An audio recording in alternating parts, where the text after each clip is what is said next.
tell us about the threat, the Islamic State group, from people traveling from the UK to the Middle East to train and fight, and then potentially bringing those new skill sets back to the UK?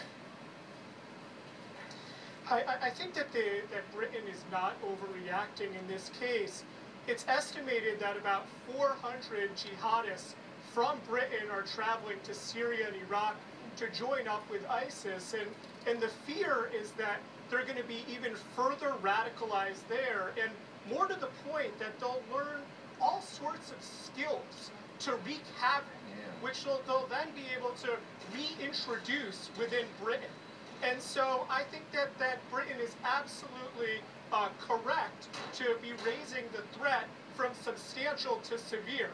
Frankly, I would like the Obama administration to also... Well, no, yes, go ahead, finish your thought. Yeah, I mean, frankly, I think that Britain's threat assessment on this ISIS issue is more in line with reality than the Obama administration's.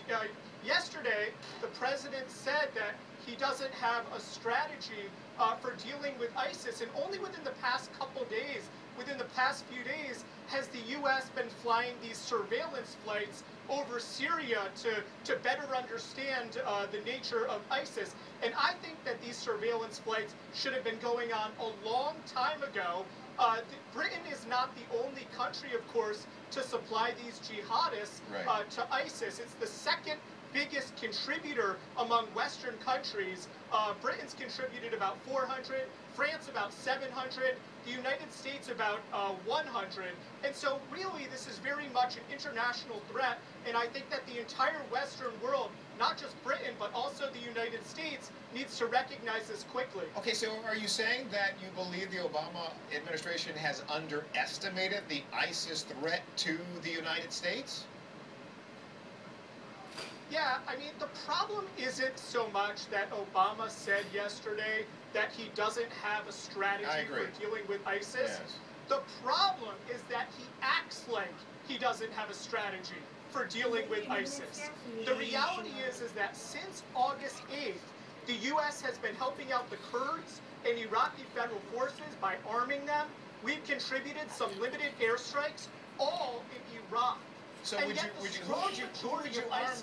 I just want, sorry, I'm interrupting, but I want to dive down on this. I mean, so who would you, are you suggesting that the United States should be arming some group in Syria? What are you suggesting would make sense, more sense as a plan of action against ISIS in Syria?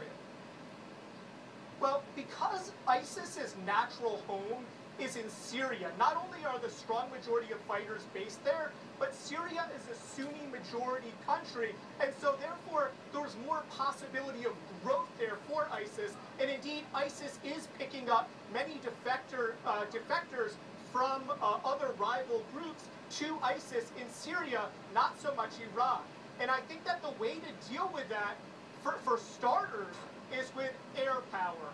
And I do believe that U.S. air power... Are you suggesting airstrikes on Syria? Yes, of course I am. Particularly along the border. I think that there's a lot of low-hanging fruit there, and I think that ISIS can be substantially degraded. Not defeated, but degraded just from the sky alone. Now, you're right, it would be great if we had some local partners, particularly providing us some human intelligence to improve our targeting. Plus, very few counterinsurgency campaigns, if any, have been won from the sky alone. But I do think that we can substantially degrade this group, in part because ISIS is uniquely vulnerable from the sky. So you're not going to be invited in by, you're not really going to be invited in by Assad, even though there was some signaling of that earlier in the week. So you're not going to be invited in by Assad to launch airstrikes. Well, actually, Tony, with respect, Assad has. So you buy that? Indeed. No, I heard the signaling. I know the signaling that you're talking about. Right. So Assad has actually said that he would be open to the possibility of coordinating airstrikes with the United States if the United States, coordinates back and essentially respects his sovereignty. And I would not be opposed to that kind of coordination. So assist the Assad government?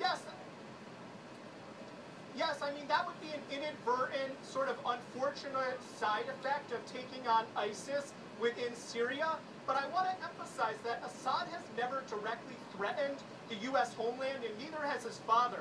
And I do believe that ISIS presents a real threat to the U.S. homeland. And so, yes, I would welcome U.S. airstrikes against ISIS in Syria, even if that requires some measure of coordination with the Assad regime and has the unfortunate effect of maybe helping him out by alleviating some pressure on him, because of course ISIS and Assad are sworn enemies now, although that wasn't the case even 3 weeks ago. Now, okay, now you have to recognize for me, and I have to go, but you have to acknowledge for me that that is a highly controversial statement you just made.